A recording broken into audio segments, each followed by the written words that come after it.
নাগরিক সমাজের মিছিল থেকে ফেরার পথে মহিলাকে লক্ষ্য করে কুৎসিত অঙ্গভঙ্গি করার অভিযোগ উঠল বারাসতে। উত্তপ্ত হয়ে উঠল পরিস্থিতি। আর্জি করে নির্যাতিতার হত্যার বিচার চেয়ে পথে নেমেছেন হাজার হাজার মানুষ। গত কয়েকদিনে লাগাতার প্রতিবাদে নেমেছেন বারাসতবাসী। বুধবার রাত 10টায় বারাসত ডাকবাংলো মোড়ে নাগরিক সমাজের পক্ষ থেকে এক প্রতিবাদ মিছিলের আয়োজন করা হয়। বুধবার রাতে সেই প্রতিবাদ মিছিল থেকে বাড়ি ফেরার পথে এক মহিলার শ্লীলতাহানির অভিযোগ উঠল এক মদ্যপ ব্যক্তির বিরুদ্ধে। মহিলার অভিযোগ, বারাসত ডাকবাংলো মোড় থেকে মিছিলে অংশগ্রহণ করে তিনি বাড়ির উদ্দেশ্যে রওনা দেন। অভিযোগ, বাড়ি ফেরার সময় মিছিল থেকে কিছুটা দূরেই এক মদ্যপ ব্যক্তি ওই মহিলাকে কটূক্তি করতে থাকেন। মিছিল থেকে বাড়ি নিয়ে আসার জন্য সেখানে বাইক নিয়ে দাঁড়িয়েছিলেন ওই মহিলার ছেলে। ছেলের সামনেই মাকে কটূক্তি করতে দেখে প্রতিবাদ করতে থাকে ছেলে।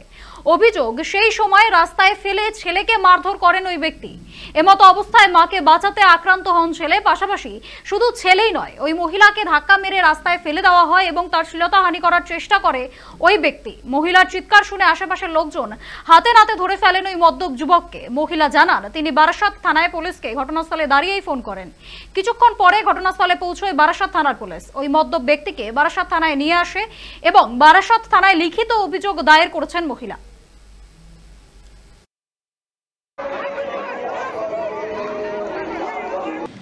শেষ করে আসছি, এবার আমি আমার গাড়িটা বিজয় সিনেমা হলের ওখানে রয়েছে, তো বলছে মাসি তোমাকে বিজয় সিনেমা হলের ওখানে দিয়ে আসি বলে আমরা বাইকে উঠছি। ওর বাইকে উঠবো এমন সময় ওই ছেলেটা পাশে দাঁড়িয়ে ও উল্টোপাল্টা কথা বলেই যাচ্ছে আমাদের দিকে। তখন এর ছেলে বলছে যে তুমি বাড়ি যাও, তুমি উল্টোপাল্টা কথা বলছো কেন। ও একভাবে বকে যাচ্ছে, কেন আমি যাব, কেন আমি করবো। না না, মিছিলের মধ্যে না, মিছিল থেকে আমরা ফিরছি, আমরা তখন মিছিল শেষ করে ফিরছি। যেহেতু আমি বাদুড়িয়া থেকে এসেছি, আমি বাদুড়িয়ায় যাব, আমার রাত হয়ে যাচ্ছে, আমার তো এতটা পথ ফিরতে হবে। তো আমরা মিছিল শেষ করে আমরা চলে এসেছি। আমরা প্রায় কালীকৃষ্ণ স্কুলের যে গলিটা, ওই যে কালীকৃষ্ণ অঞ্জলি জুয়েলার্সের সামনে আমাদের এইখানটায় ঘটনাটা ঘটেছে। এর সাথে মিছিলের কোনো সম্পর্ক নেই। তা আতঙ্কিত তো হবই, আতঙ্কিত কি অবস্থা বলুন। আজকে আমরা এসেছি নির্যাতনের প্রতিবাদে এসে নির্যাতিত হয়েছে। হ্যাঁ, কি বলবেন এটাকে? কি বলবো বলুন। যখন আমার মা আর মাসি বাইকে উঠছে, তাদেরকে দেখে তাদের বডি শেপ নিয়ে বিভিন্ন রকমের বাজে বাজে কুরুচিকর মন্তব্য করছে, তখন আমি তাদের প্রতিবাদ করব। ওই যে রাস্তার সামনে দিয়ে যারা মিছিল শেষে বাড়ি ফিরছে, যে কোনো মহিলা যাচ্ছে একটা করে টোন টিটকারি যাইব করছে। এবার আমি ওখানে প্রতিবাদ করি। যখনই প্রতিবাদ করেছি, আমি তো বাইকে বসে রয়েছি, আমার মাসি পিছনে উঠেছে, মা উঠতে যাচ্ছে।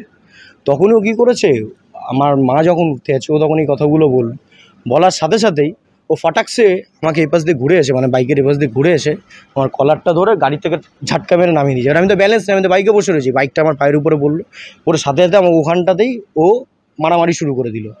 তখন আমি ছাড়তে যাচ্ছি, তখন এবার যারা রাস্তা দিয়ে লোকজন সবাই দেখে ছাড়িয়ে দিয়েছে। যেই ছাড়িয়ে দিয়েছে এবার সবার মা মাসি তুলে কিস্তি গালাগালি।